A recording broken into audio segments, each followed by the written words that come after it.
All right, we're going to be going over the cargo bag, or depending on what size you chose, gym bag, duffel bag. So the first thing that you need to do is you need to trace your pattern. So the pattern looks like this. Make sure that you mark your place on fold, so that's something important to note. And this is kind of what the pattern looks like. You are going to be tracing it onto your own paper. We have tracing paper in the lab that you'll be tracing your pattern onto. You can see that I have, it's just like a cooking show. It's magically done. I've already done this before. So I have my main bag and I have all the markings on it. I have how many to cut, what size or pattern this is, my name, and then I have the marks for the straight of grain, cutting on fold, and the pocket fold line up here. I also have that on the pocket, and then my end bag end pieces as well. So you're going to do that very first. And then for this bag, we have a few supplies that we need. You're going to need some fabric, obviously, for your bag. And then you're going to need 3 zipper pulls, a length of zipper, and you'll need some webbing or strapping. We call this webbing. Your zipper pulls and your zipper, and actually your webbing as well, you can get from the lab just as you go. So when you get to the point where you need these, just come and ask me for them. If you're sewing, if you're an online student and sewing at home, obviously you want to have all this gathered, but in the lab it's just easy to lose track of the little pieces, so you can just come and get these things as you need them. And there are different lengths and sizes for depending on which size you use, so I'm not going to go over that specifically right now, but you do need to have those. So the first thing we're going to do is we're going to lay out and cut our fabric, and then we need to mark our fabric with all of the markings, well, with most of the markings that are on our pattern. So I'm using kind of a shiny, well, it's shiny on one side, satin, and then it's kind of a matte, almost like they've done a short velvet with it on the one side. Typically a fabric has like a distinguished right side, which I believe is this matte side. I've kind of been debating about whether I want that on the inside or the outside, and I think I'm going to put that on the outside. So I just need to make sure that if you have a fabric where you can kind of choose which side is your right side, you just need to make sure that you're consistent with that all the way through. So I think I'm going to have the matte side be the outside. So I have this length of fabric, and the first thing that I know is that my main bag needs to be cut on the fold, so it's going to be twice as wide as the pattern piece, because I'm going to cut. I'm going to place this side on the fold of the fabric, and I'm going to cut here, here, and here, and that will give me, and then I can unfold it. So I'm going to need to put that on the fold. And then I also have grain lines. The direction of your grain line should be parallel or running the same direction as your selvage. And your selvage, on some fabrics it's really obvious, on others it's not quite so clear. On this one it's quite obvious. It's got these holes punched in it. It's basically the edge of the fabric, so when they made the fabric on a bolt, the selvage was this way, and when they cut lengths, they cut this way. So your grain lines are going to run parallel or the same direction as your selvage.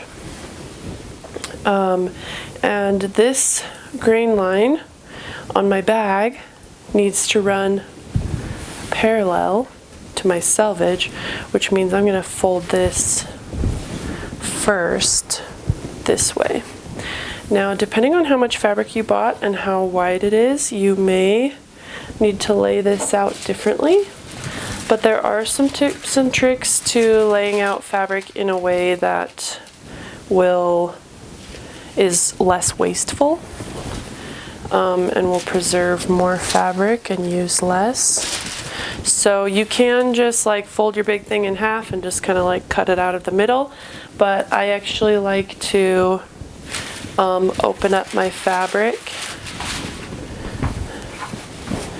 and if something needs to be cut on the fold, instead of folding my fabric just in half and cutting something, you know, essentially right out of the middle of my piece, I just fold it over as much as I need, like just barely enough for what I need. So what I need this to be is I just need it to be barely wide enough, basically, to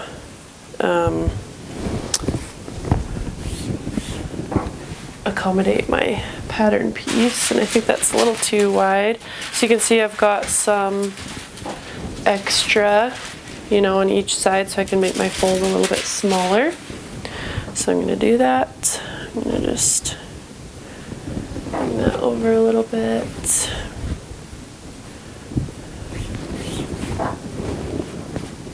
And your fabric here may or may not have been folded exactly perpendicular to your selvage, or it may or may not have even been cut perfectly perpendicular to your selvage. So you can see that mine is actually a little off when I line up my selvages here. So my edges, it's a little narrower down here than it is. It kind of curves a little bit. I'm going to go off of this, lining up my selvages together, because then I know that's straight even if my cut lines are off. Alright, so just kind of checking the width. I'm pretty close there. I'm going to have a little extra on this side, but I'm okay with that. And this edge, these arrows, this symbol, like we learned in the lecture, means to cut on the fold, or to place on the fold, excuse me. So I'm going to place this right along the folded edge, and I'm not going to cut here. I'm just going to lay it there. Now you can obviously use pins to pin your pattern in place. Another option for you, which can be really handy and a great time saver, is to use pattern weights. We have some of these available in the lab for use. I made these ones for myself, and it's just a quick way to keep a pattern in place without needing to pin and poke holes through your fabric, especially if you have a fabric with a coating, you know, like a waterproof coating that you don't want to poke holes in. So I'm going to cut this out, I'm going to set it aside, and then I'm going to show you cutting out my other pieces, and then we will mark the fabric based on the lines that we have here.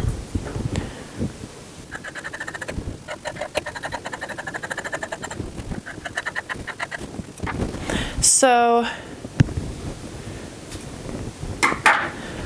I did place a second pin right here just to keep it together so that I can set this aside to cut out my other ones and then do all the markings at one time.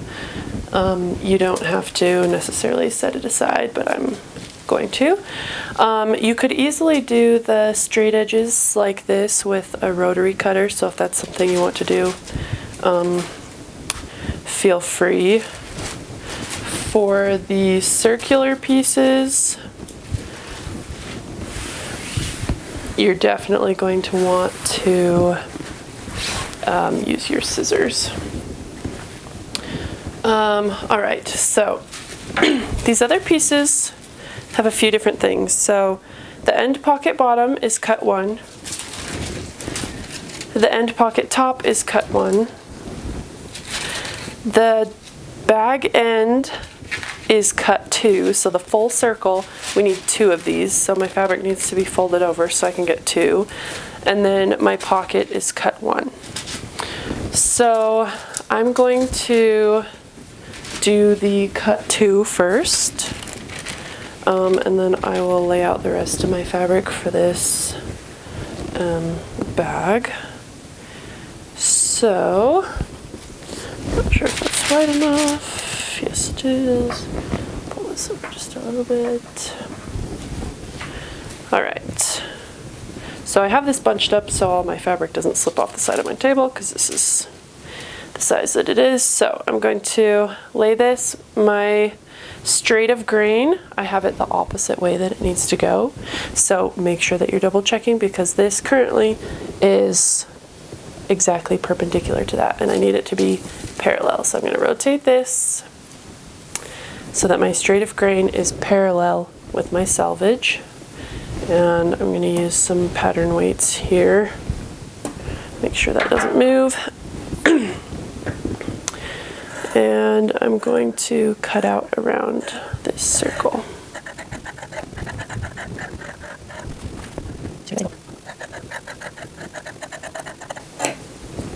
Okay, I will set that to the side. I'm going to leave the pattern piece right where it was. Just going to trim off some of these smaller little scrap pieces. Okay, I'm going to open this up because I just need one of each of these pieces. Again, I'm just kind of bunching this up so it doesn't pull my whole fabric off. Okay, so my straight of grain line is here, so it's going to go parallel with my selvage, same direction as my selvage. Okay. My end pocket line is this direction, so it would fit nicely here, but my selvage is going the other way, so I'm going to place that here. Don't think, yeah, no. So I'm going to lay that down,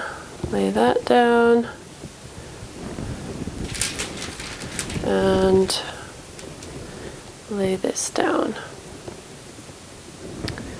The reason why we need to pay attention to grain lines is because of the way the fabric drapes.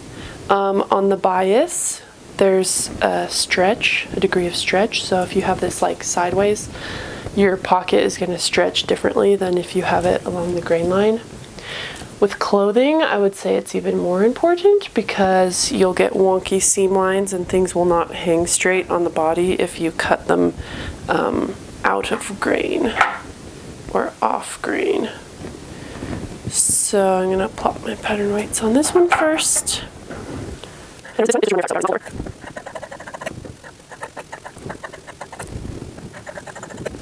Okay, I'm going to move that piece over. Leave the pattern on it. Probably just go like that.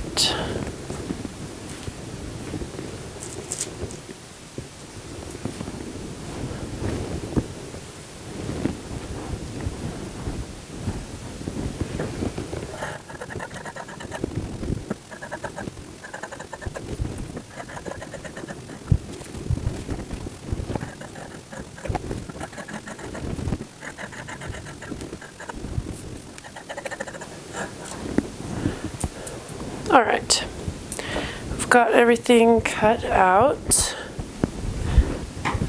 One thing that's important to note is that the more accurately that you trace, the more accurately you trace, the more accurately you'll be able to cut, and the more accurately you can cut, the more accurately you can sew.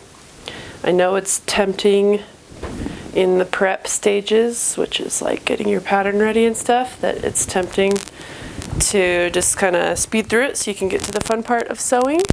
But if you don't cut accurately, you're going to struggle a lot more and your product in the end won't be as great. And if you're going to put all this time and money and effort into it, you might as well take your time and have a good end product. So we have all our pieces cut out, and the next part is going to be walking through how to mark your fabric. All right.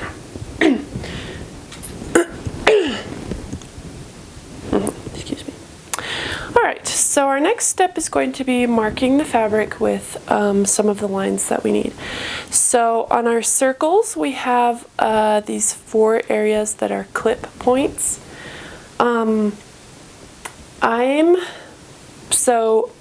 you can mark those with a little snip of your scissors. The seam allowance on this is 3/8. So if you mark a clip with your scissors, you need to make sure that it's very small and really smaller than 3/8, because if you sew right here, then that's fine. If your clip line is like 5/8 long and you sew, you know, at 3/8 of an inch, you're going to have a little hole in your product. So you need to be very careful when clipping. I'm actually going to mark my clip points for now with a fabric marker. So there are 3 on this pocket bottom piece, and these ones are pretty easy since they're on the edge. I'm just going to barely lift that up and mark right underneath where those clip lines are.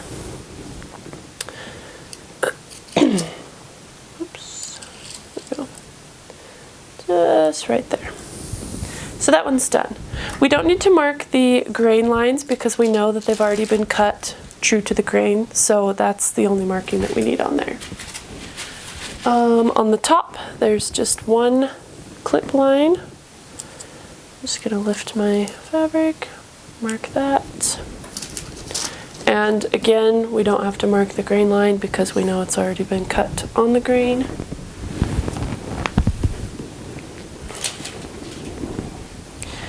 Then on my full circle, remember that you have 2 layers. So if you just mark the top, then your bottom one is going to be missing the lines. So I'm going to just mark right underneath, and then I'm going to lift them up, and I'm going to do that other one as well. So just making sure that you get this mark on all of your fabric pieces.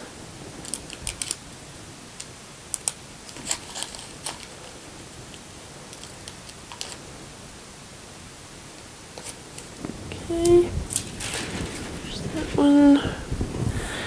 Now my pocket's a little bit different. I have a fold line marked right here. So the easiest way for this to be marked is, just making sure my paper lines up, is I'm going to mark the end point here.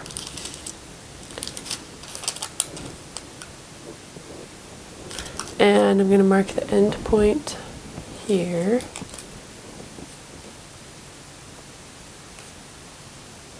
And then I'm going to use my sewing ruler to match up those lines. So I'm just going to line this straight up. Make sure that my fabric is even. And I'm just going to draw that line right across, like so. Okay. And then my last and largest piece is the main bag, and there are a couple points to mark that we need to be aware of. So again, we don't need to mark the straight of grain. We do have some clip spots that we need to mark, and then we have these dots smack dab in the middle, and we also have a fold line here. So I'm going to mark these clip lines just like I did before, and just like before, this fabric is folded over, so there are 2 layers. So I'm going to lift up this top layer and mark it underneath as well.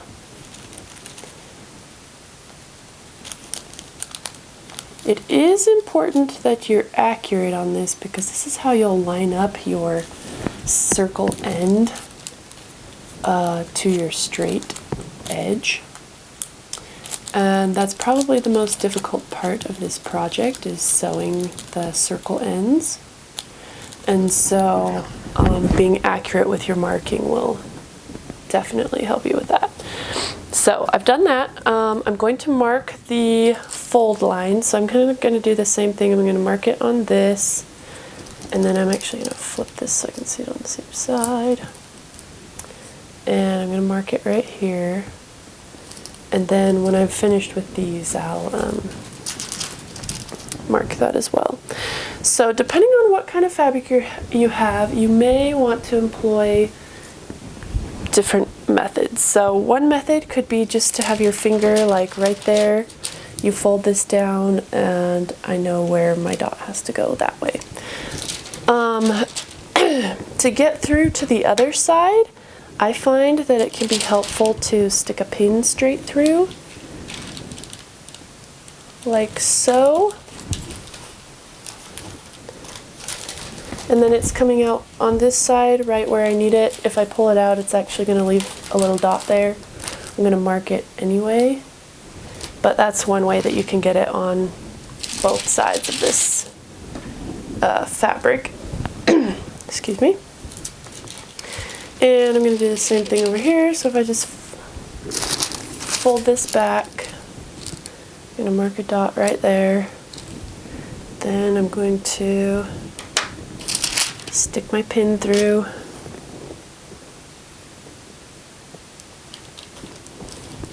I can see where it's coming through. Again, my fabric will hold a spot for a second so I can see right where that pin came through, and I'm going to mark that. Okay, so now I have all the markings that I need, except I am going to mark this line over here, my fold line.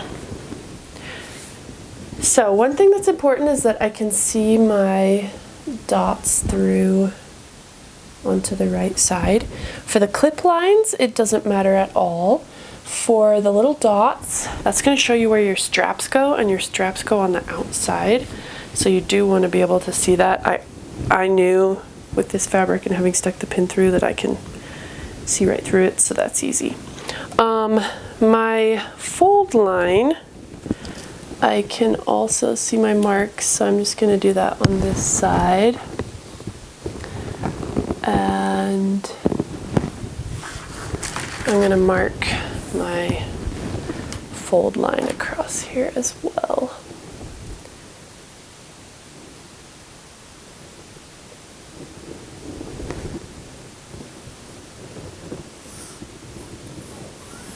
The marker is on its last leg. But there we go. Okay, so we have all our clip lines, dot lines, fold lines marked.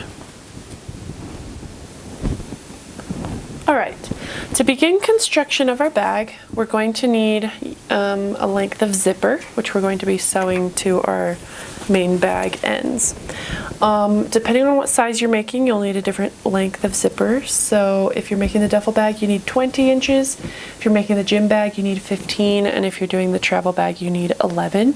I'm making the duffel bag, so I have 20 inches of zipper here. You're going to pull your coils apart, okay?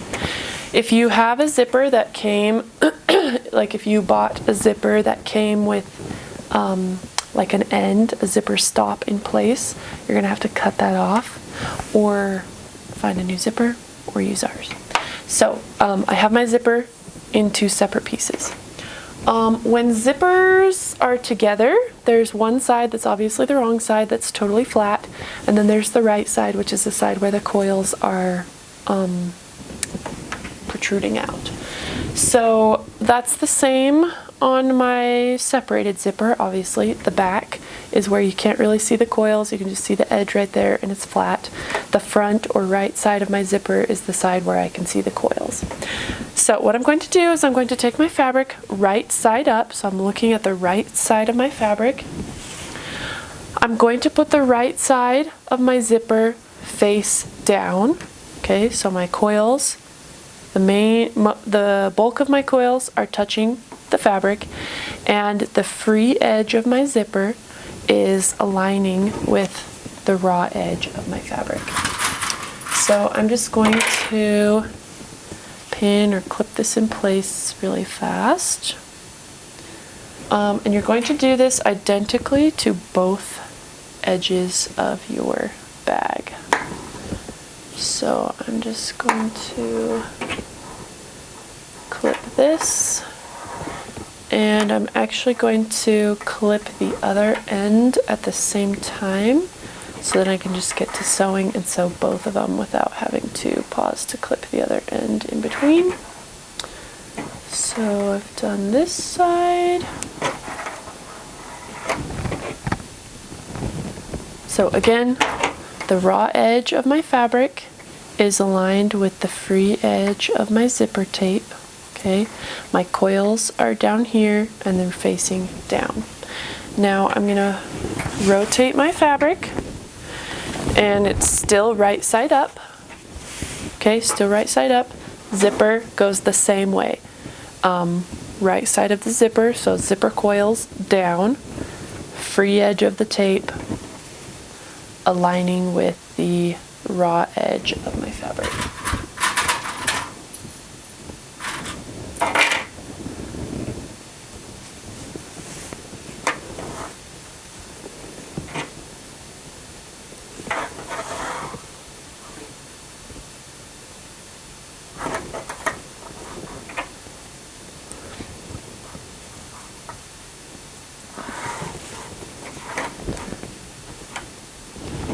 I'm going to be using a zipper foot. Depending on how big your zipper is and how wide the tape is, you may be able to sew with your regular foot, but you are also welcome to sew with a zipper foot. So on the Bernina, it's actually just literally the foot that switches. On the Juki, it's a whole piece with the shaft down the foot that comes off and goes on. One thing you do need to be aware of is that a zipper foot has a metal thing right here, so if I started to sew, my needle would hit the metal foot and it would snap in two very quickly. So this is one time when I need to adjust my needle position, not the stitch length or the stitch width, but my needle position, where it actually sits. So because I'm going to be stitching on here, my zipper foot is a little narrower, and I actually want my needle on the inner side, so I'm going to move that all the way over as far as it goes, and then I'm going to be sewing with the edge of my presser foot along the edge of the fabric, but that my zipper foot is much narrower than my regular foot, so it's going to be, you know, a different distance from the edge to where my needle is going, essentially. Okay, so here we go.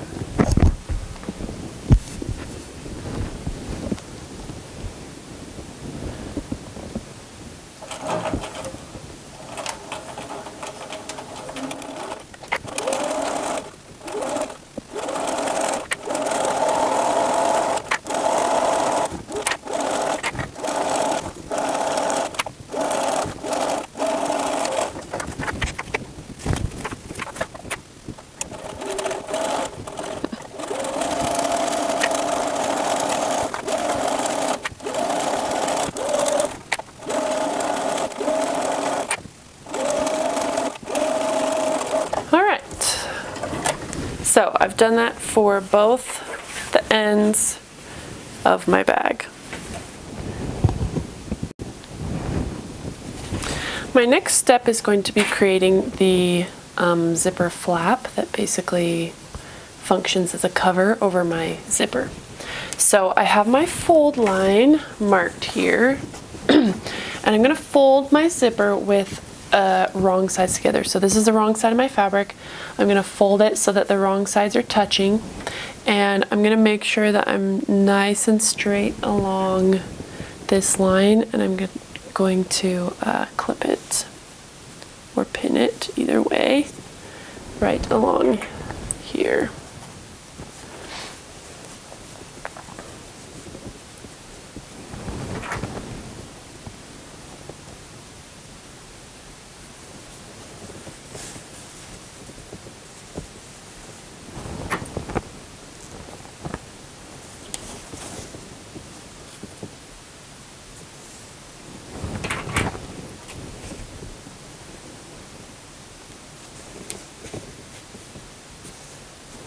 I think we'll do 2 more just for good measure.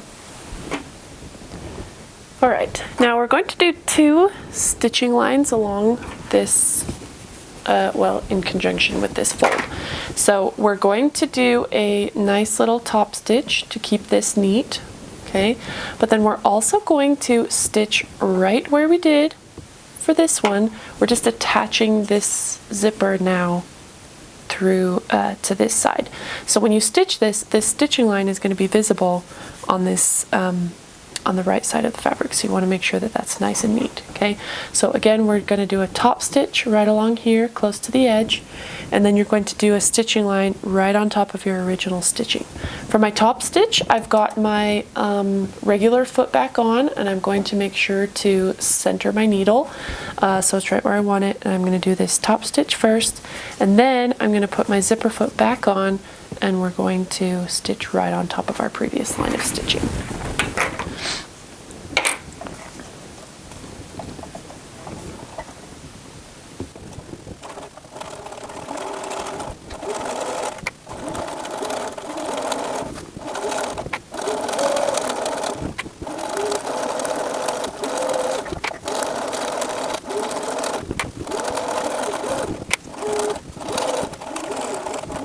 Alright, so I've top stitched along there nice and neatly, and now I'm going to, again, like I said, I'm going to put my zipper foot back on, and I'm going to stitch right on top of that stitching line that I did previously.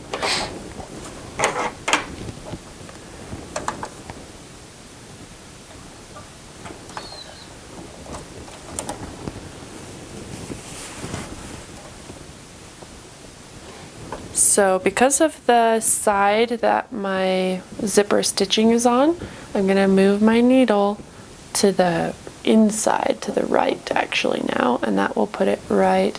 Now I can line up this edge with the edge of the zipper, and that will be essentially right on top of my previous stitching line. Now, one thing I do want to point out is that only one of your lines of stitching, which is the one we're about to do, is going to show on this side. So if you try, like if this line where you stitched your zipper is maybe not like perfectly straight, try to sew, you don't have to match that, if that makes sense. Still don't follow your line here, follow the edge of your presser foot with the edge of the zipper tape. That will give you a straighter line than trying to exactly repeat. It is going to be basically right on top, but just remember that you're only going to see one line of stitching on the back side, and that's going to be this line of stitching that we're going to do right now. So if you make one of those lines straight, make it this one.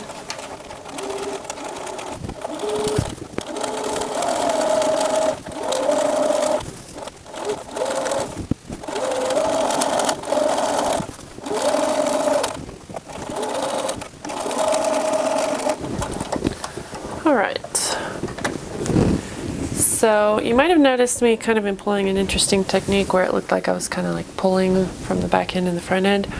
I wasn't pulling it through the machine, I was actually trying to flatten out the fabric. As you can see, my particular fabric that I'm using is a little bit prone to gathering up a little bit, so pressing will help that, but also that's why I was doing that. So you can see that I have my two lines of stitching over here, and my zipper is now secured on this side, and basically this is going to function as my little zipper flap, so it's going to lay over my zipper like so. Okay, because we can't leave this other zipper out lonely, we are going to fold and top stitch this zipper as well. I'm going to leave my zipper foot on for this particular piece of sewing. I'm going to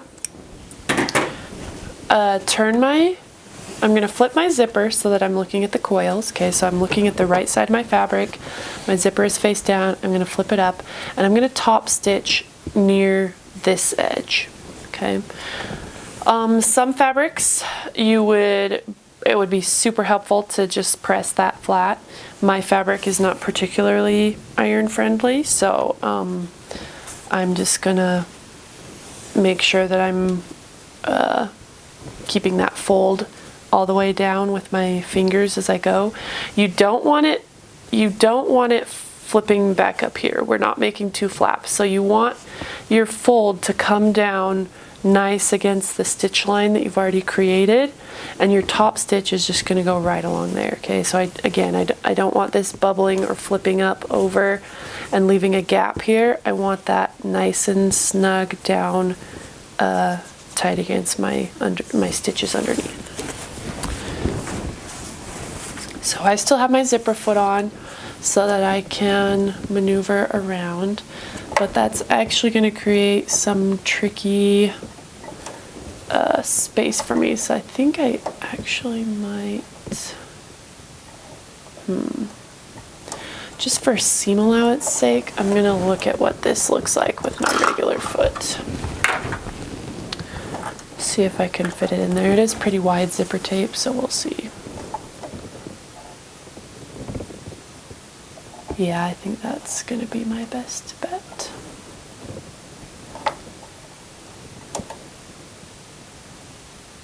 All right, so I'm going to move my needle position back over to where that's going to give me a nice top stitch.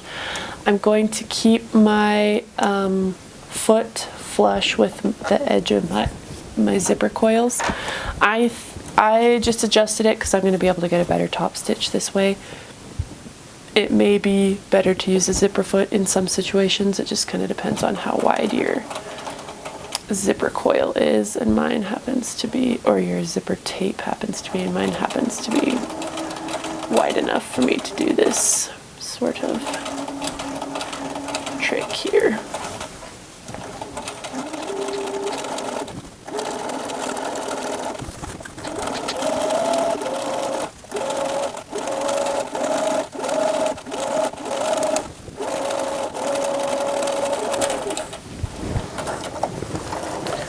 Alright, and there I've got my nice line of top stitching along this other zipper. Alright, setting our main bag aside for a moment, we're going to return to the zippers with the zipper pulls and everything later, but for now we're going to come to our pocket.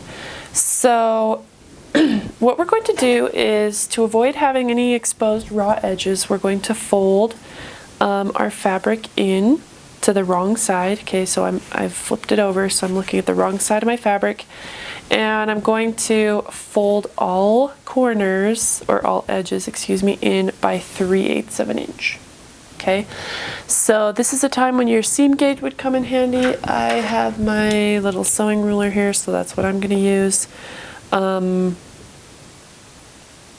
But essentially you need something to measure with so that it stays even all the way around. This would be a good time to use your iron. I mentioned this previously, but this fabric, my particular fabric that I'm working with, is not super iron friendly. There are some fabrics, just no matter how much you press them, they really don't hold a crease very well. Most cottons and canvas would hold a crease extremely well, so you would it would be very effective to press this. But I'm just going to fold it. So the instructions say 3/8 of an inch. That's pretty small. Okay, so smaller than you kind of might think.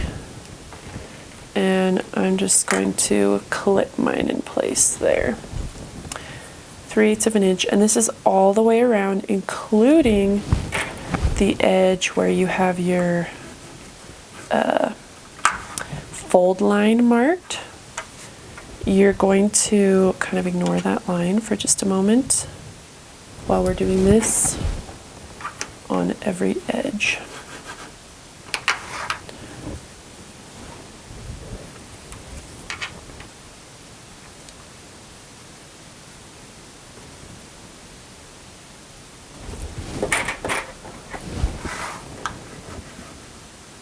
Okay, when you get to a corner, make sure that one is folded underneath, and then your secondary one will come over here and tuck that inside.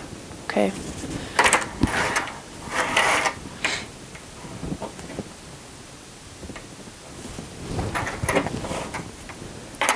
And just do around. Keep on all around.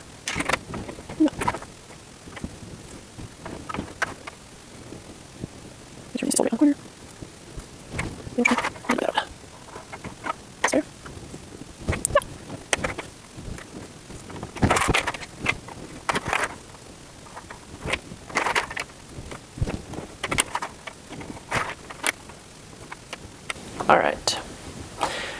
So now that we've done this, we've gotten it folded 3/8 of an inch all the way around. We're going to top stitch close to the folded edge all the way around. Or excuse me, the cut edge, excuse me.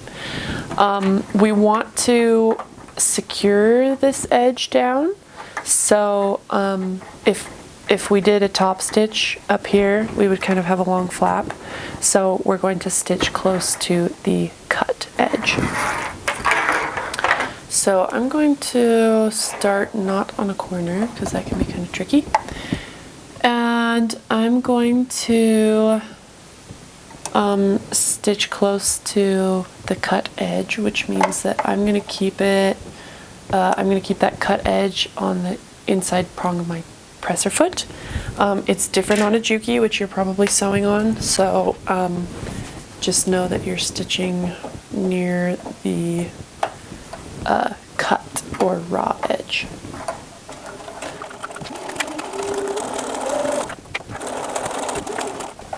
You're going to want to pivot at the corners. So I'm going to hold that in place as best I can, stitch in, needle down, press your foot up, rotate, and continue on. And I've actually gone a little too far, so I'm actually going to back stitch one, and that gets me a little closer to where I want to be.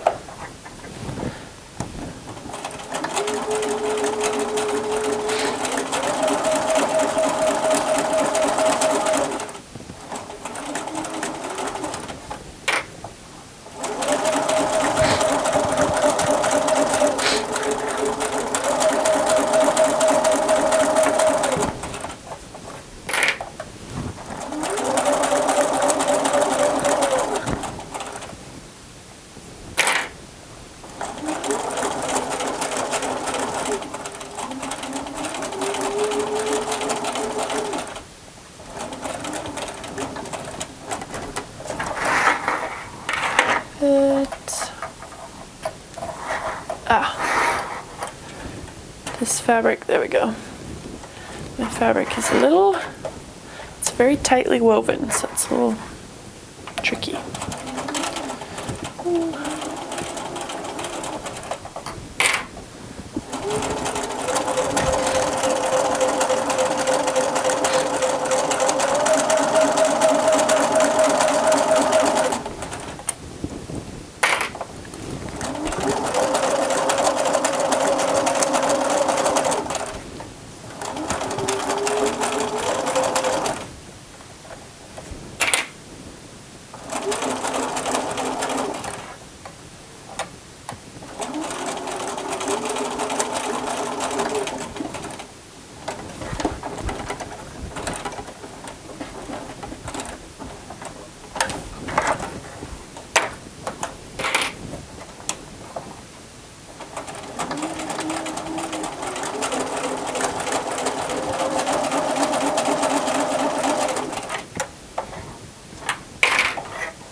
Success.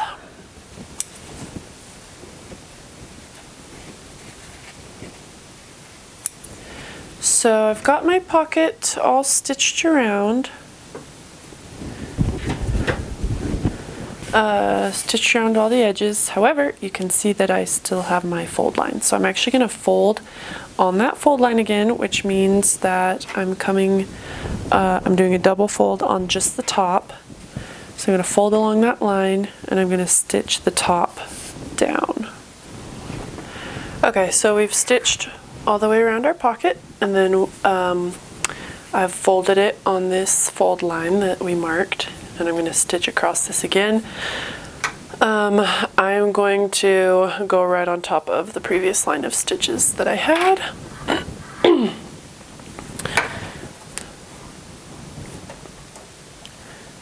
Line that up.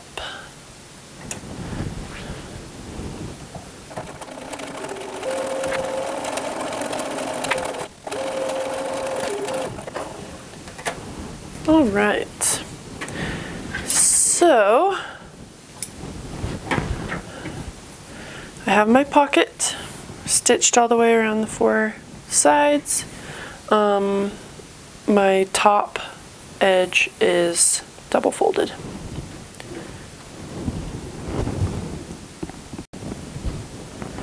For attaching our pocket to the bag, we're going to need our main piece that had the zippers stitched onto it. Just gonna trim those threads really quickly. All right. So we're going to open up our bag. We're going to be working on the side with the zipper flap done, and you should have marked the dots that will eventually be your strap placement, but we're also going to use those to center our pocket. So we're going to you'll need some pins. You can't use clips for this part because we're not on the edge of a fabric, but basically you're going to center your pocket between the two dots that you have marked with the top, so the double folded edge close to the zipper. So it's going to be up at the top. So I'm just going to place that evenly between my dots, and I'm going to pin that in place.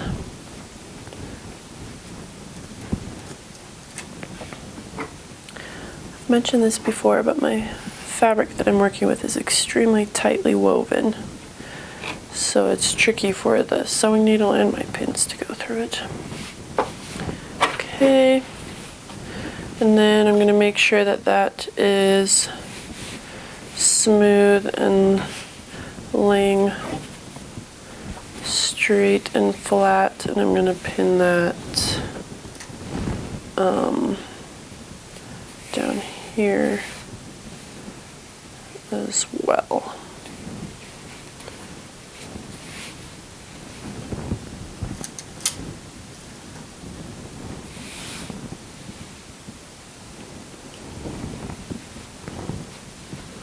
All right, and now I'm going to stitch around 3 edges. Obviously not the top because this is a pocket. So I'm going to stitch down, across the bottom, and up the side. Now it says to bar tack the top edges of this pocket. That just helps to add some reinforcement, where if you're sticking things in here all the time, it can really help with those top edges with the stitches not coming undone. There are some machines that have a bar tack setting. On the Bernina, we're simply going to do a zigzag stitch that is tight and close together.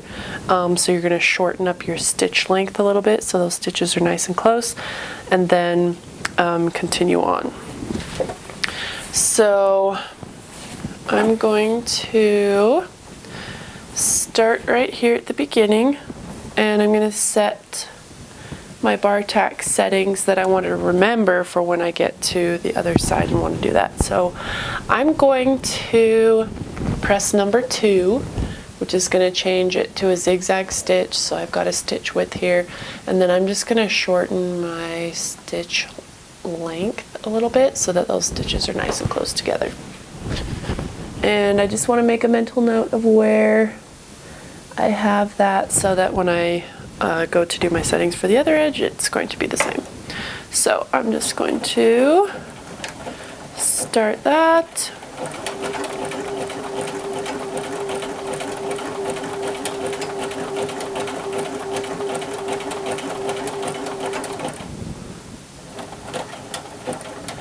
I'm going to do my bar tack about 3/8 of an inch, so that will be when I hit this line of stitching that comes across. Then I'm just going to adjust it to my regular stitch, so I'm almost there. Alright, so now I'm just going to press number 1, and I'm going to stitch along down my edge.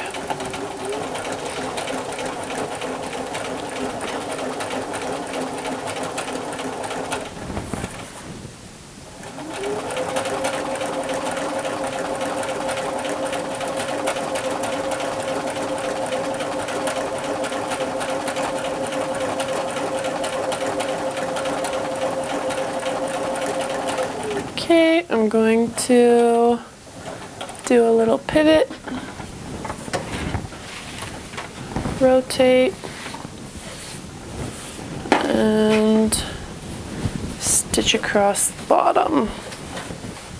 I'm just going to roll that there, keep that kind of out of my way. Continue on.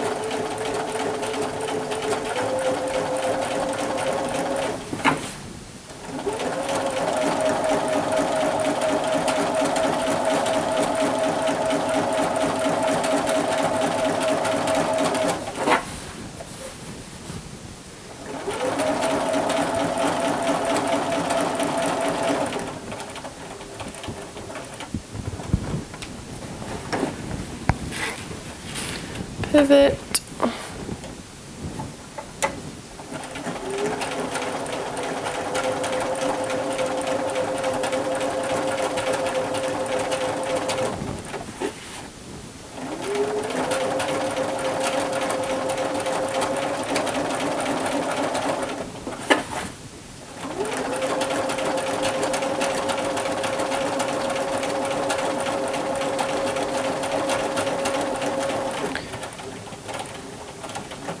Okay, and when I get to this 3/8 edge, I'm going to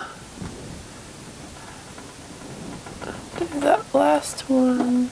Okay, so I'm going to push number 2, and it actually automatically saves my settings. I just want to double check. If you turn the machine off and then on in between, it won't, but if the machine stays on, then it will automatically save your settings for the bar tack, so I'm going to leave that there. And I'm going to go ahead and do my zigzag stitch, bar tacking stitch to the end.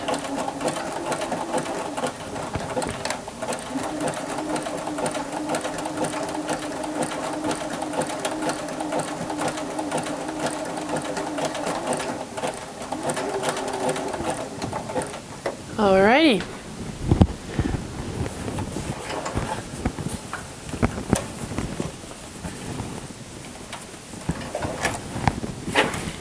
Just going to trim some threads here, but you can see my bar tack stitch at the top is nice and strong, really reinforced, and we're good to go on the inside pocket.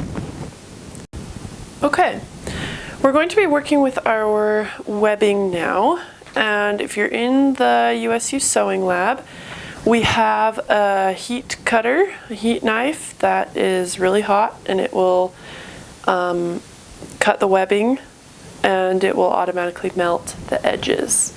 If you are in the online class and working at home, you're going to have to seal the ends of your webbing. One thing that I do want to say, if you have a cotton or other natural fiber-based webbing, you cannot melt the ends of it. It will light on fire and it will burn into ash.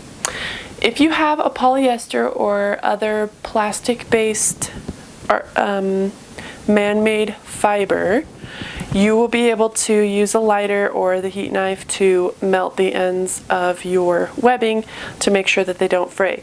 Webbing is extremely strong and it frays quite badly. So you have to seal the ends, and then it will basically last you a really, really long time. If you don't seal the ends, this will fray very easily up until your stitch line, and your stitch line will come undone. So make sure that you have a safe place to do this, but I'm just going to trim off the very end because I've got some fuzzies and things, and then I'm going to use my lighter and melt the end. Of course, that's hot plastic, but you can kind of seal it a little bit once it's not melting anymore. Okay. My other end looks pretty good. If you have a bunch of fraying, you're going to get a bunch of individual beads when you try and melt it. So just make sure that it's like a clean trim off the end, so you can get a nice even fray there, and you have the ends sealed like so. Your next step is going to be stitching the ends of this together to make one continuous loop.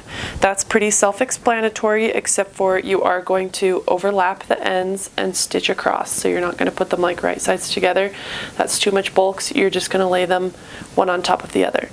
You do want to double, triple, quadruple check that you do that without any twists or turns in your webbing. Okay, if you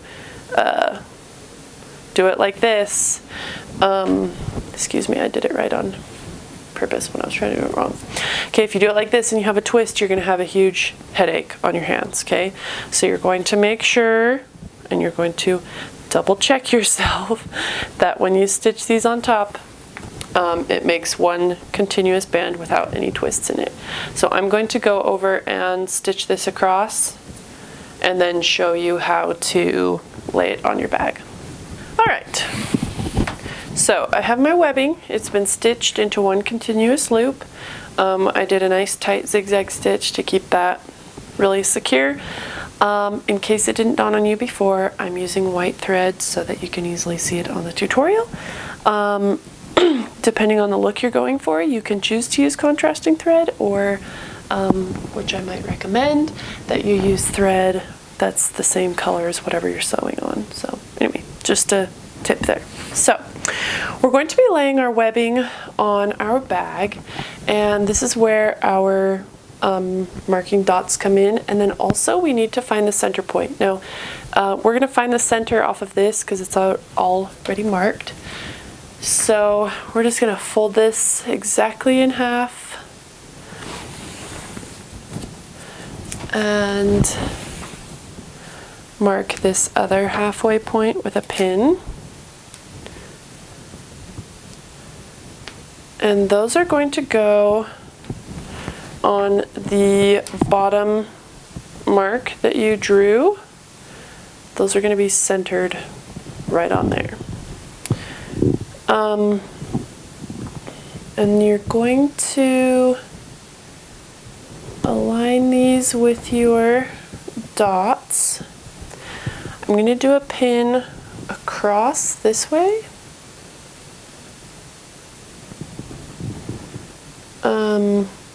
Because when I get to this point I've marked up here, this dot A on mine, I'm going to pivot, turn, and stitch down this other side, and I just want to remind myself that that's the way that that should be. So I'm going to have one pin right there.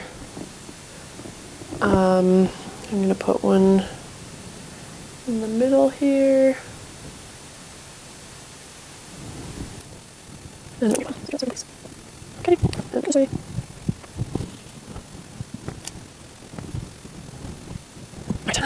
Okay, this pin I'm going to line up with the center, and I'm actually just going to use that to pin with the center. And I'm going to line these up. Oops.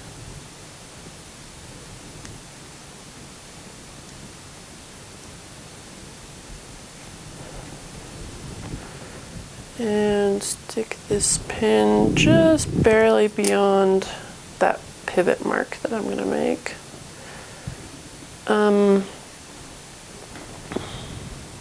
I do want to note that this same side of your webbing should be facing up the whole way around. So let me show you down here. So I'm looking up, I'm looking up, I'm looking up, I'm looking up, I'm looking up. Okay, I can keep my finger on the same side of the webbing all the way around.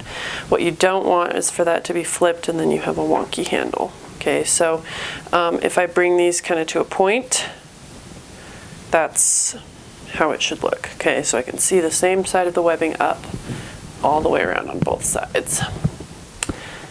So I'm going to continue up this side, one in the middle, and one here. I'll go a little above my pivot point. And I'm going to move this pin up so that's above my pivot point. Okay, so I have my bag handles pinned. Okay. One thing, I'm going to stick another one right there, that I do want to note before I take you to the sewing machine when you can see everything that we have. The way that we're going to stitch this is we're going to go, we're going to start at one end. We're going to stitch close to the edge down. We're going to pivot, come back, pivot, end. So you have one long rectangle. Do the same thing over here.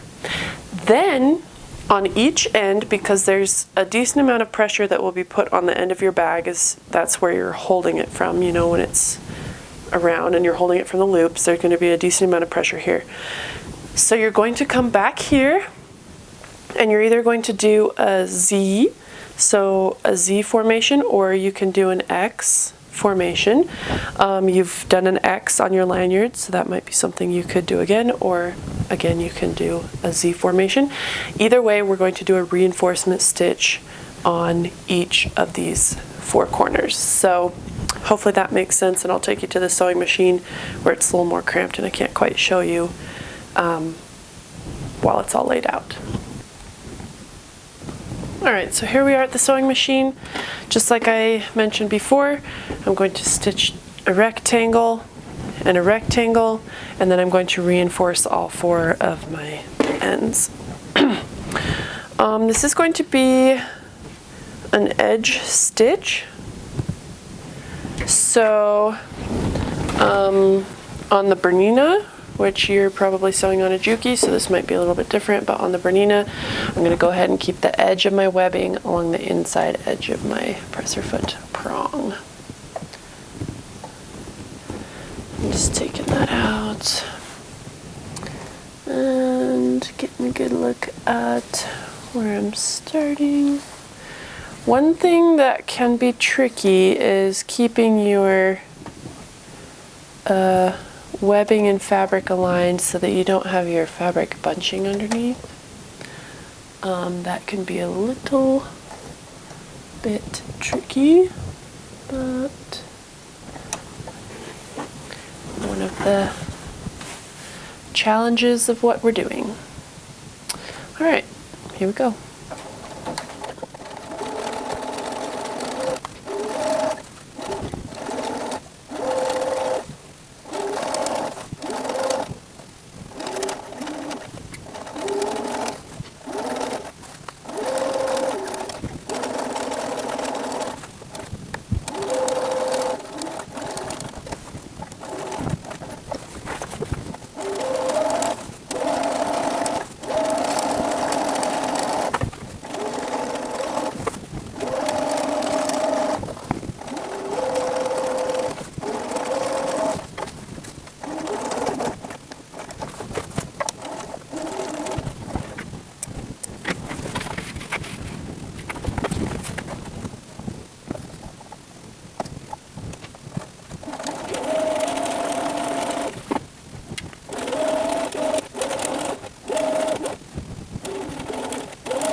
My webbing straps are attached. I'm going to mark an inch down.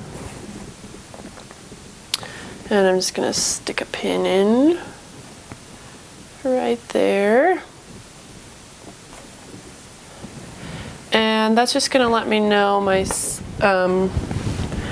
stopping point for my rectangle down this way. So I'm going to do one just to show you, and then I'll finish the rest on my own without filming, and then we will move on. So, like I said, I'm going to stick with the previous lines that I've already sewn as far as distance from the edge and everything. So I'm just going to lay this in here.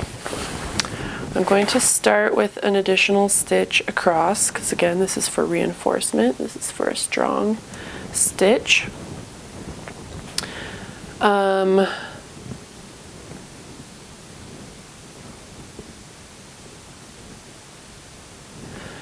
So I'm going to go ahead and start right here along the top. Get a nice back stitch and straight across. Sorry, that thread is kind of in my way. All right, when I get to the corner, get that out of there, I'm going to pivot. So I want to get myself right on that corner. So I'm going to pivot, rotate, and I'm going to go straight down this side seam that I've already sewn.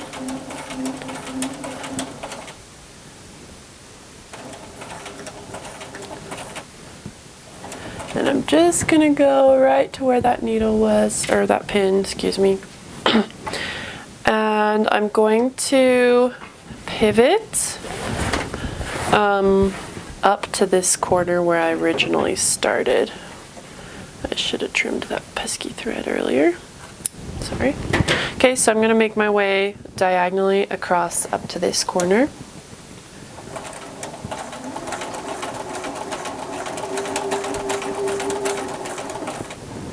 Okay, and once I hit that corner, I'm going to pivot and come down this other side.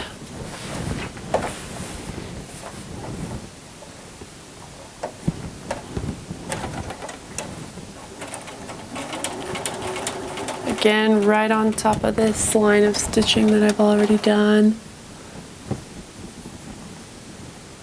I'm going to, sorry, I just want to make sure I'm nice and even. I'm going to do my last stitch there. And then I'm going to pivot up to the top.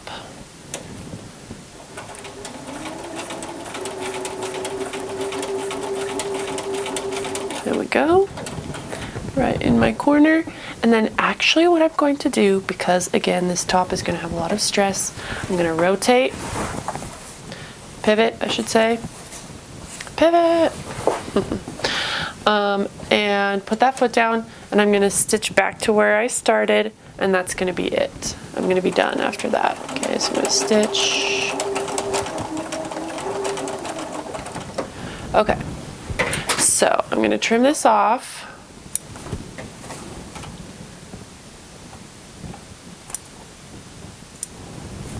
And show you. So I have my reinforcement stitch done here. If this really bugs you, you can finish your rectangle. I'm not going to, because my reinforcement is up at the top. Okay, that's where I need it, and I actually ended up with the method that I used. I ended up with 3 lines of stitching across the top, and then an X here that just really helps hold that in place. So that's what mine looks like.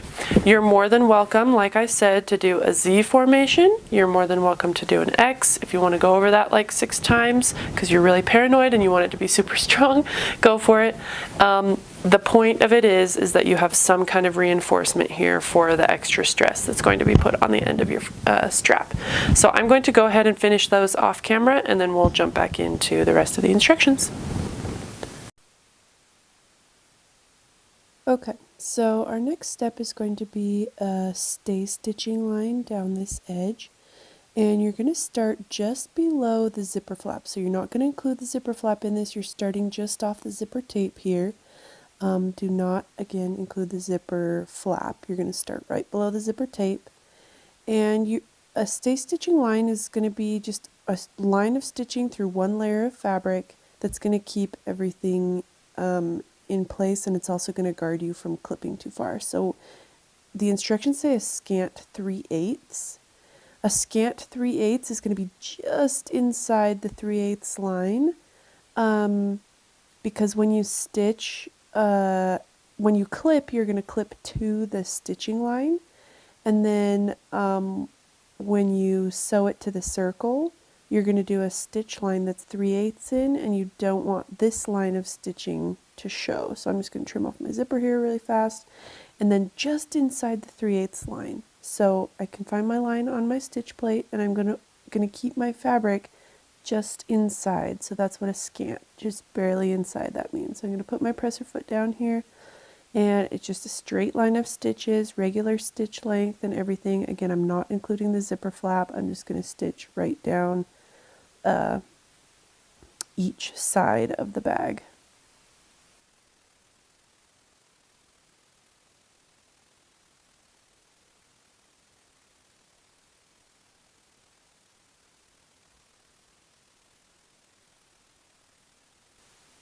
Okay, and then I'm going to stop here before the zipper tape, do a little back stitch, and repeat on the other side.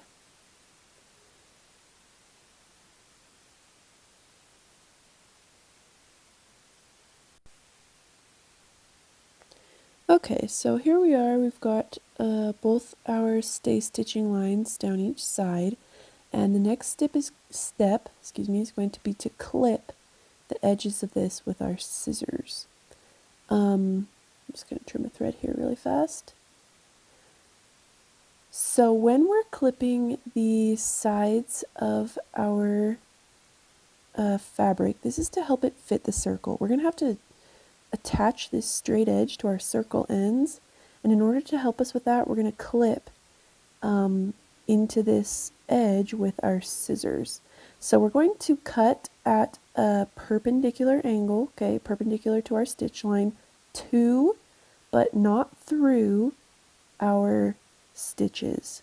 Be very careful and go slow with this if you have to. Do not cut through your stitch line. Depending on the size of your bag, you may be cutting either closer or further apart. For the duffel bag, the instructions say to cut about a 1/2 inch apart. Okay, so you're leaving about a 1/2 inch gap.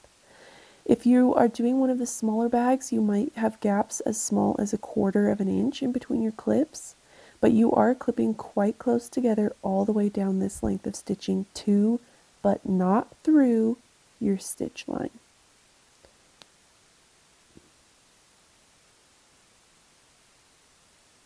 Okay, so I'm going to do that off camera, and you can do that on your own.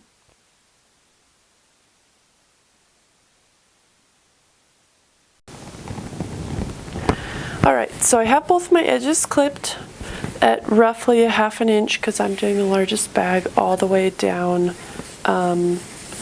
both edges. Okay, to but not through my stitching line, and that's going to help me a lot when it comes to stitching my bag ends on.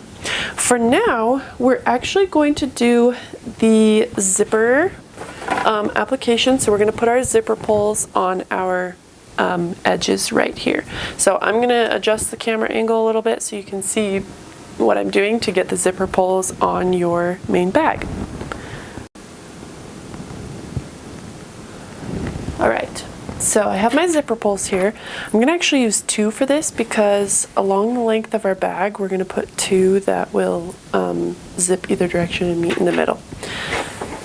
If you haven't done this before, this can be a little bit frustrating, but the biggest tip that I have for you is to make sure that you have a flat surface to work on where you can keep both of your zippers flat. I know it's kind of tempting, especially as it gets more frustrating, to kind of like manhandle it up in the air, but really you'll have your best success with it being flat. I have just the teeniest little extra bit of zipper hanging off this end, so I'm going to trim that to be exactly even with my bag, and I'm going to be working with my zipper ends right here. So excuse me, I have my zipper pull, okay, and I'm going to be, this is the back, okay, and this is the front. So the direction that you pull it to zip it closed is the front. And I'm going to push my coils through each side of that. And trust me, I promise it's easier when you're working on a flat surface. For some reason, it just works better. So I'm going to kind of get the end tucked in there a little bit. And I'm going to do the same for the other side. They're not going to quite come together yet. So I'm just going to tuck that in a little bit. I want my zippers to be even, so I could technically pull one side like all the way through, but then it's going to be like this when I start zipping. So that's totally off, right? So you want to have just a little bit started on this side, a little bit started on this side. Okay, and then I'm going to lay it flat on a table or flat surface, and I'm going to push that zipper until it starts zipping up. Okay, I promise the flat surface will help you. Okay, and so then you can see that zips closed. Now I'm going to flip my bag around, and I'm going to do it on the other end with this other zipper. So these zippers are going to meet in the middle. They'll come opposite directions. So once again, I'm just going to get one side started a little bit. Okay, not way through, just very close to the edge.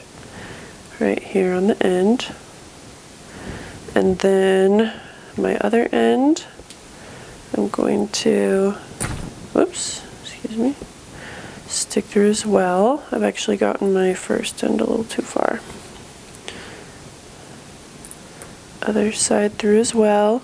Then lay it on a flat surface and push your zipper until it starts zipping. I've got another piece caught. There we go. Okay, and it zips. So now I have a zipper. Okay, there's going to be just there should not be a bubble gap, but there's going to be, obviously these zippers can't meet, perfectly in the middle, so you're going to have a teeny little gap there. But it shouldn't be bubbling or super uneven on each side, so you can see how those meet nice and flat in the middle. Okay.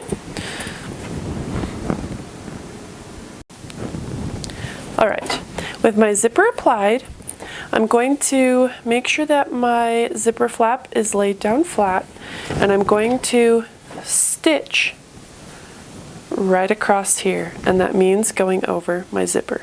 Okay, go slowly so that your needle has time to kind of slip in between the coils of your zipper, but otherwise you're fine to just go right across the top of it. Okay, and you're going to follow this scant 3/8 rule, and we're just going to stitch right over all the layers of that to kind of close that zipper up.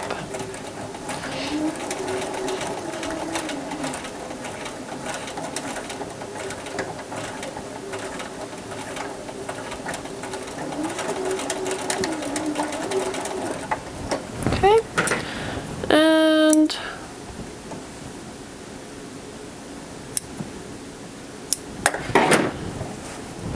repeat on the other end, just stitching right over this zipper with the flap down.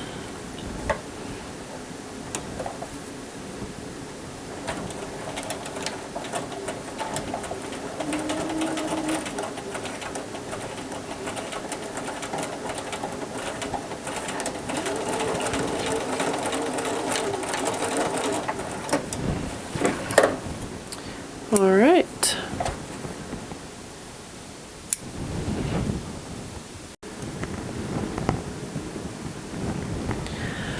All right.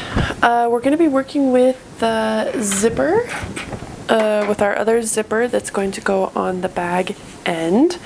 And so we'll need your top and bottom bag end pieces, and then you'll also need one of your full circle bag ends. And then you'll need a zipper. So your zipper, if you're doing the cargo bag, it's going to be 10.5 inches. The duffel bag, sorry, if you're doing the duffel bag, it's going to be 10.5 inches. If you're doing the gym bag, you need 8 inches. And then if you're doing the travel bag, you'll need a 7-inch zipper. So those are kind of lengths there.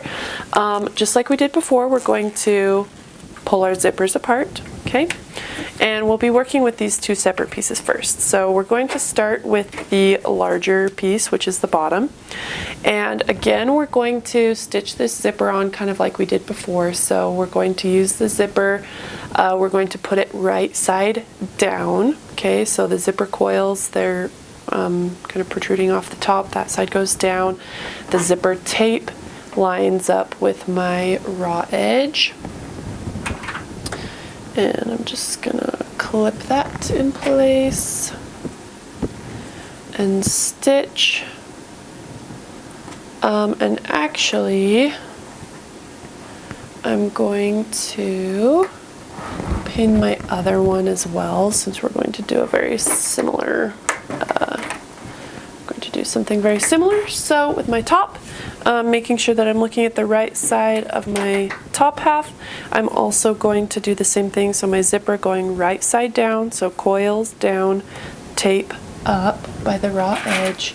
I'm going to clip this into place as well. Now, something that can be a stumbling point at this part for students is sewing in the correct spot for this to make a full circle. You are not stitching as close as you possibly can to the zipper coils over here. You're stitching actually, the instructions say in the middle of the zipper tape, and you would even want to err a little bit towards the raw edge rather than going closer to the zipper coils. So I'm going to put my zipper foot on. Whoa. And I'm going to stitch along this tape in the middle and even slightly towards the raw edge. So I've moved my needle over. You can't have it in the center, so I've moved my needle over. And oh, oops, I'm going this direction. That should be good for me. So I'm going to set that down, press over down. All right.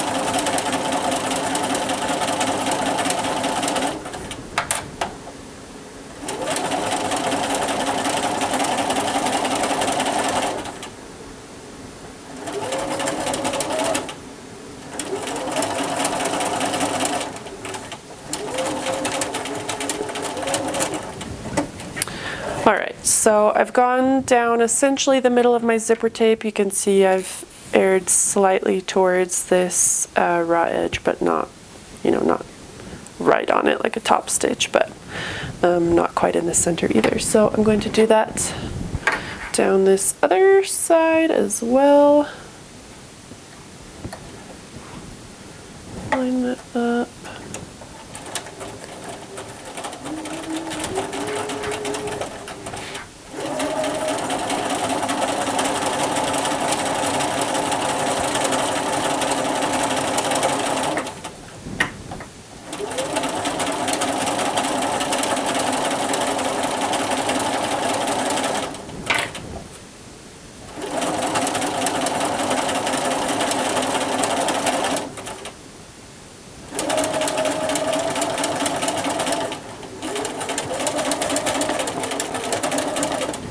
All right, and I did cut cut myself a little bit of extra zipper coil just to be safe, so you probably won't have as much extra.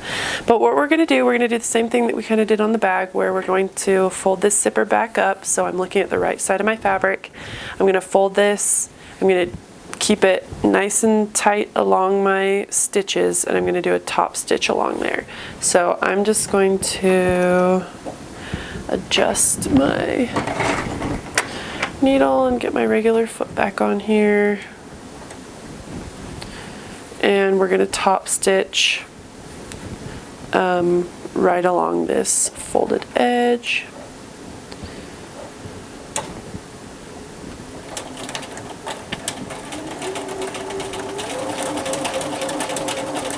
And again, you don't want this folding up and getting like a little flap underneath. You want to keep that taut and flush with your stitches that are underneath.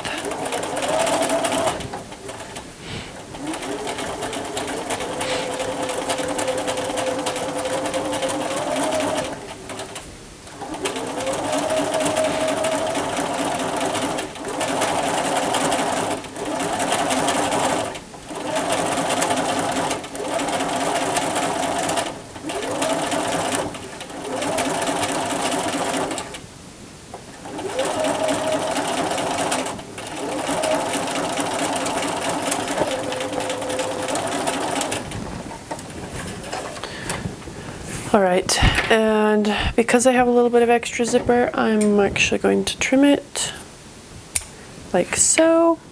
You may or may not have extra, but I did. So that's one. I'm going to do the same exact thing on the top edge, or top end bag, I guess. So I'm looking at the right side, folding my zipper back, and I'm going to just go ahead and do a nice top stitch right along that folded edge.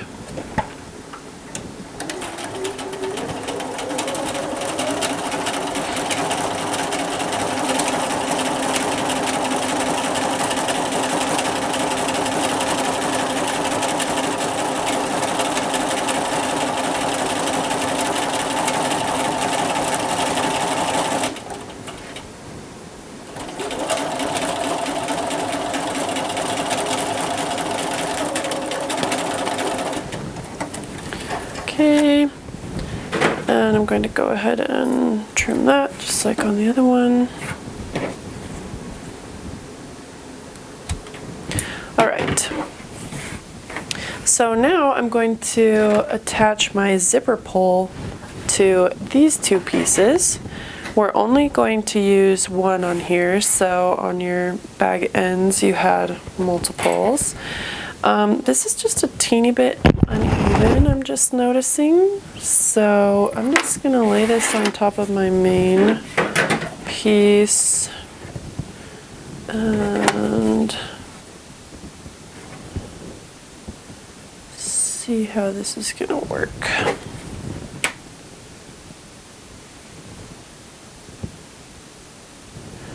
Okay, so I think I'm going to be okay. I'm going to have a little kind of wonky piece up at the top, but we'll get this as best we can. So I'm going to do my zipper pull the same way I did before. So I'm just going to start it on the one side, add my second side, lay it flat on the surface, and push it till it starts zipping. All right, so that is working. My top piece is a little bit shorter than my bottom piece. It's gonna work out okay, I think, because my bottom piece is a little larger for some reason. It's gonna work out okay, but you can see that I've centered this on my bottom piece rather than having it over to one side. So my next step is going to be stitching this piece onto one of my bag ends. So I have this other one that's going to be on the other side, but in order to have an actual pocket that's usable, we have to have a back to this pocket. So I'm going to look at how this lines up. And I think what's going to happen is the top is just going to be a little high, and I'm going to have to trim that. Yeah. All right, so this is where these clipping lines come in. So I'm going to match, the bottom clip line, and I'm going to match the side clip lines, which for me line up just perfectly. The top of mine, you can see because of the way that the zipper went, it's going to be extended, which is a little funky, but we're going to make it work. So, but I've lined up the bottom and I've lined up the sides, and those line up nicely, and I'm going to put some clips around here just to keep those in place.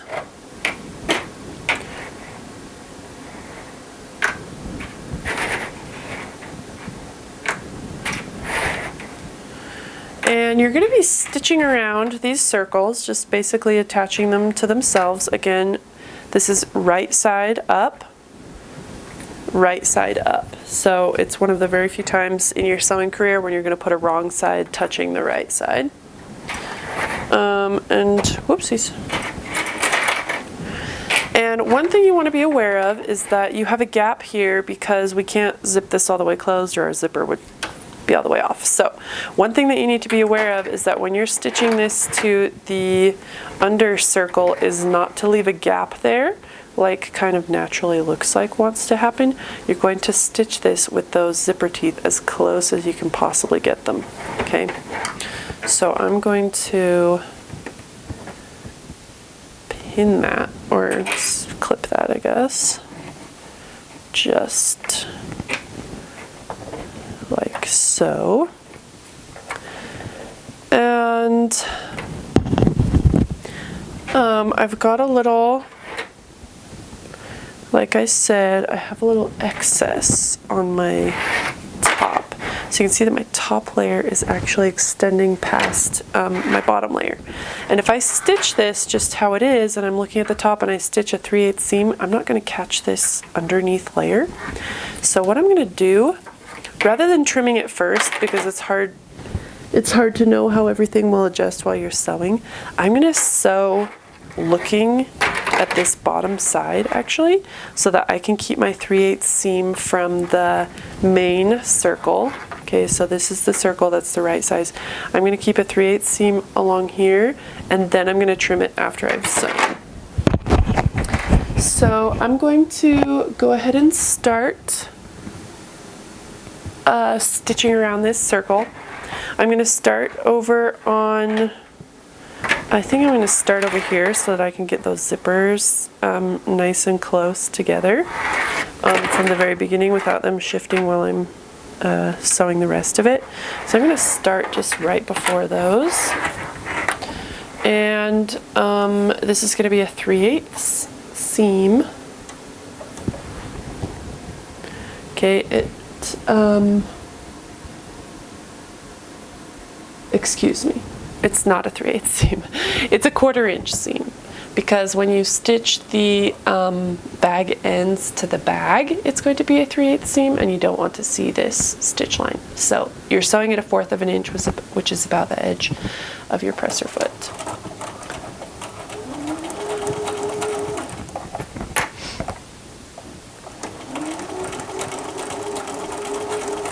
Okay, and again, I'm just going to keep an eye underneath, making sure that my zipper gets stitched nice and close together. I'm going to go slow over the zipper coils, just to make sure that my needle has a chance to kind of slip in between them rather than break on them. Good, and continuing on. Now, like I said, I have excess fabric on the top, so I'm keeping the edge of my presser foot along the correct sized circle, which is the bag end.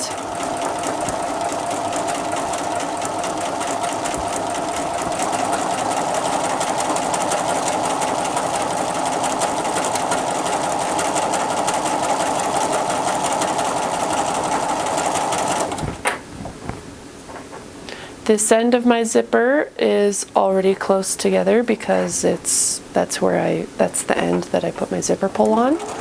So those are going to stay nice and tight, but I am going to slow down.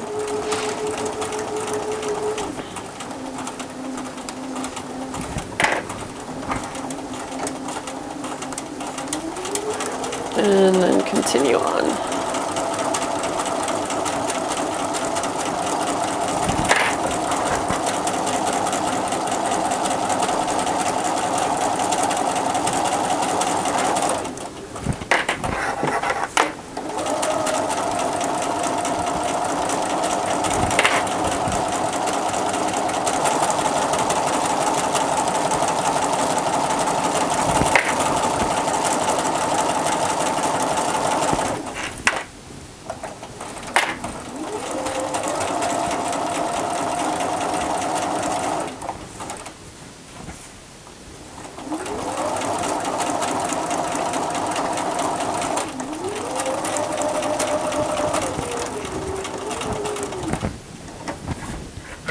All right, I made it around my circle. So I've stitched my circle. I'm going to now trim this end so that it's even with the other side, and then we will continue on.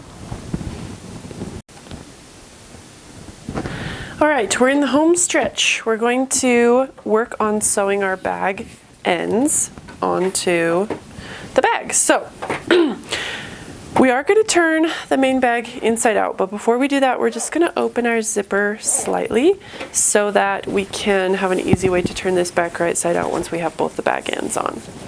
So I'm going to start with the end that we just did that has the pocket, and you're going to match the clipping marks to the marks on your bag. So on your bag you have a bottom middle mark, you have a side mark, and well, you have a mark on each side. Okay, so what we're going to do is we're going to match those with the marks that you should have on your bag as well. And this is going to, so I have my bag is inside out. I can see my pocket, I can see the wrong side of my zipper. My pocket is I'm going to be looking at the wrong side of it as well, so I'm going to be placing it into the end like so. So I've got my bottom middle mark and my bottom middle mark, and I'm going to match those up. Then I'm going to find my side mark and my side mark, and I'm going to match those up. Okay.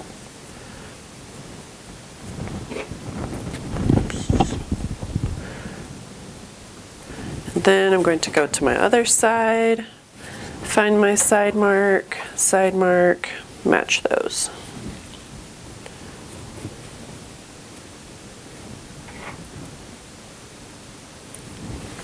Okay. I have my top mark, which I'm going to match to the middle top, which is here as well. I will say that the larger your circle, so the larger the bag you're working with, the easier that this circle sewing is going to be. The smaller your bag is, the harder it's going to be. Okay, it's just a little trickier to do a really tight, small circle. When you sew this, you are going to be looking at your bag end. So you have the clipped edge of your bag and your circle end are matching, and the reason why you clipped that is because now you can kind of pull this into a circle. Okay, where before, if you just have a straight line with no clips, it's kind of hard to get it to take on that rounded shape. So you are going to sew with your bag side or your bag end up. Okay, so you're not going to sew like this, you're going to sew like this with your bag end up. And we're just going to stitch around at a 3/8 seam. Okay, and so I'm doing my bag, my zippered bag end. So I do want to go slow over my zippers. You're going to repeat this same exact process for the other bag end. So I'm going to film this one and then I'm going to do the other one on my own without filming. But you do just want to make sure that all 3 raw edges, okay, so because this is my zippered pocket end, I have 2 raw edges there and my 3rd one is here, and I want to make sure that I can always just barely see those lined up. Okay, so I'm going to start here near the top, not on the zipper, but just past it. And we're going to be sewing at 3/8 of an inch. So I'm going to line that up. I find that people who try and pin super close together or clip super close together all the way around struggle to get it to lay flat. They're like, it's not going to work, it's not going to work.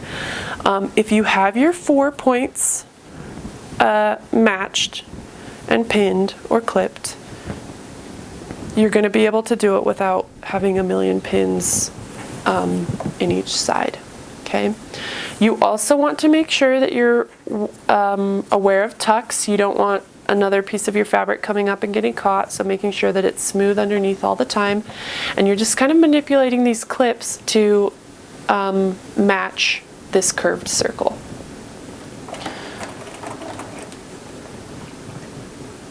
Get those threads out of the way. Okay. So I'm just kind of going to go slowly, but I am sewing a circle and I'm manipulating my flat edge to create a curve because of those clips that I've done. That's what allows me to match it to a curved edge. Slow and steady wins the race on this one. There's no rush. Okay, make sure that you're taking your time. Everything is staying flat underneath. You're not getting weird tucks or gathers.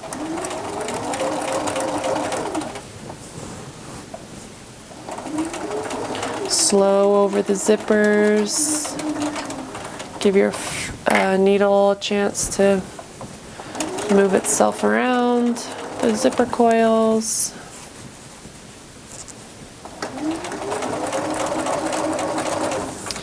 Making sure you can always see all 3 of your raw edges all aligned.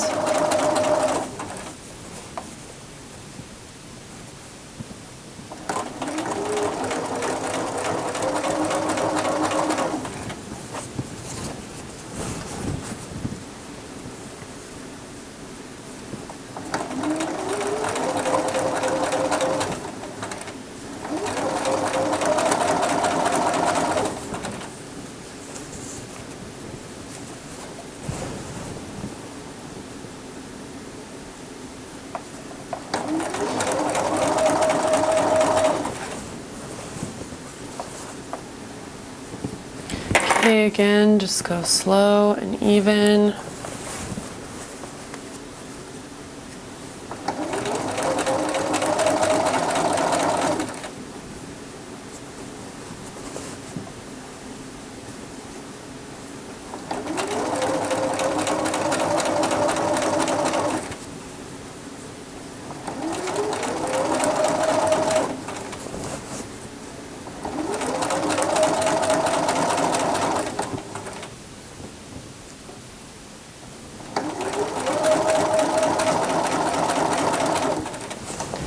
Always making sure you've got your 3 raw edges nice and even. You don't want tucks underneath.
All right, you have just sewn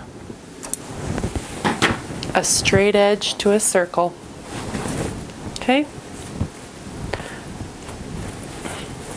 Very nice.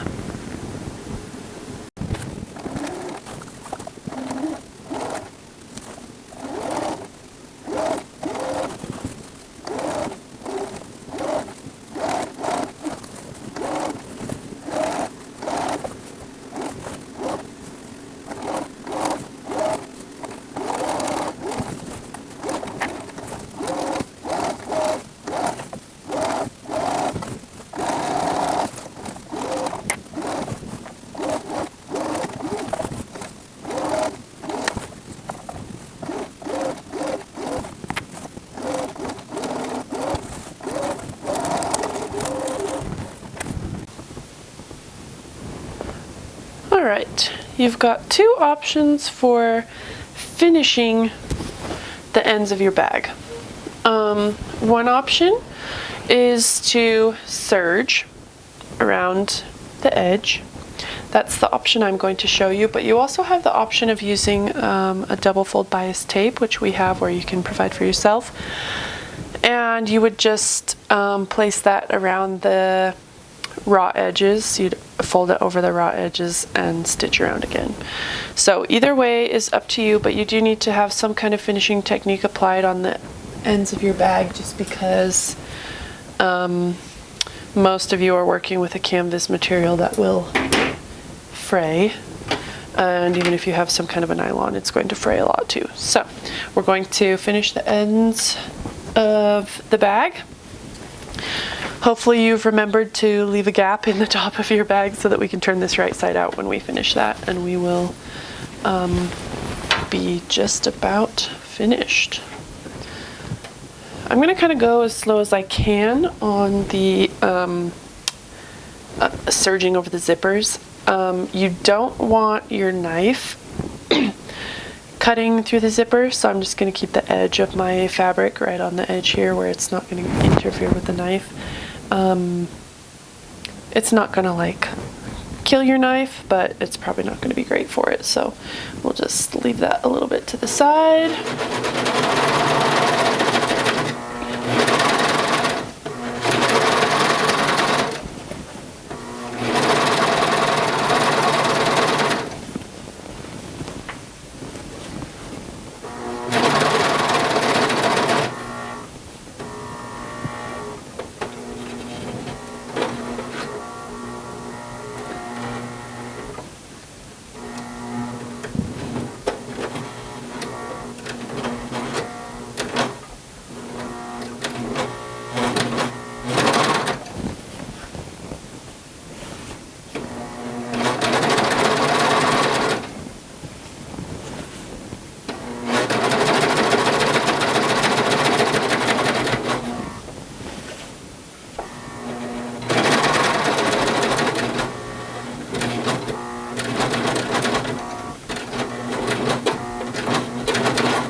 Alright, so just a couple of things I want to mention that now that that's finished. So you saw that I was using my hand wheel a little bit to kind of help my needles along as I went over the zipper. It just needed a little bit of extra help. And then the other thing I wanted to point out was I was being very careful about the underneath fabric not getting caught up in my serger, because then it would cut a hole and that would be not fun to take out. So as you're going around your circle, you want to be really careful that the underside of your fabric is staying out of the way and not getting caught up underneath. But other than that, we've got a nice finished end. I'm just going to quickly do the other end, and we don't have to worry about, we just have one zipper to worry about instead of 3, so that's nice. And I'm going to go ahead and just get that out of the way. So I'm going to start close to the top and serge around. Again, just being very careful that my underneath fabric is staying out of the way of my knife and needles.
Alright, so my bag ends are finished.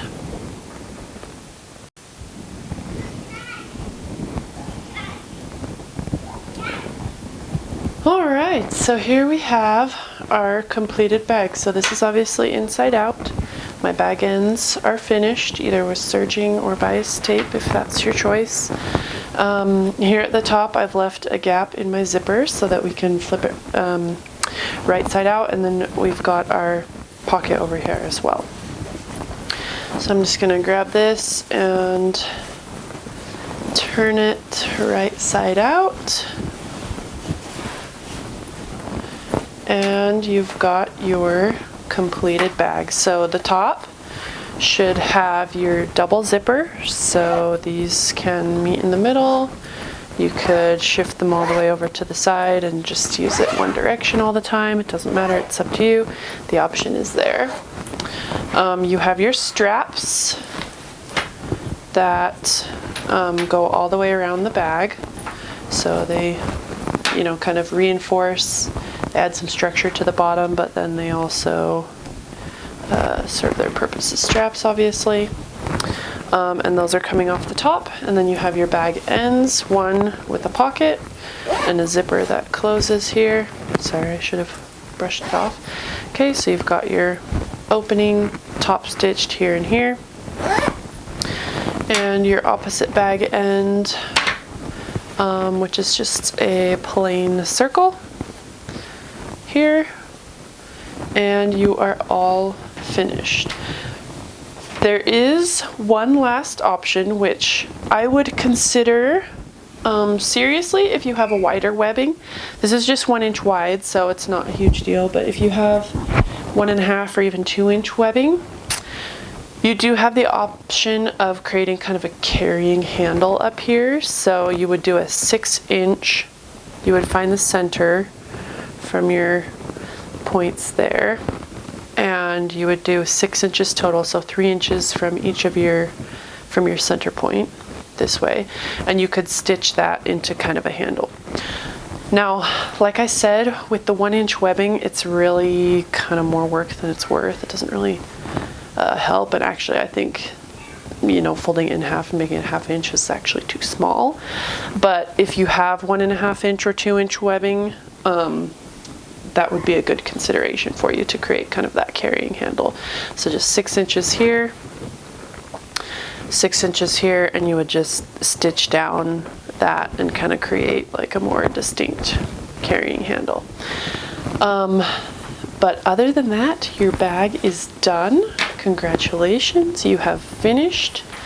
And that is how to construct the green pepper incorporated duffel bag pattern.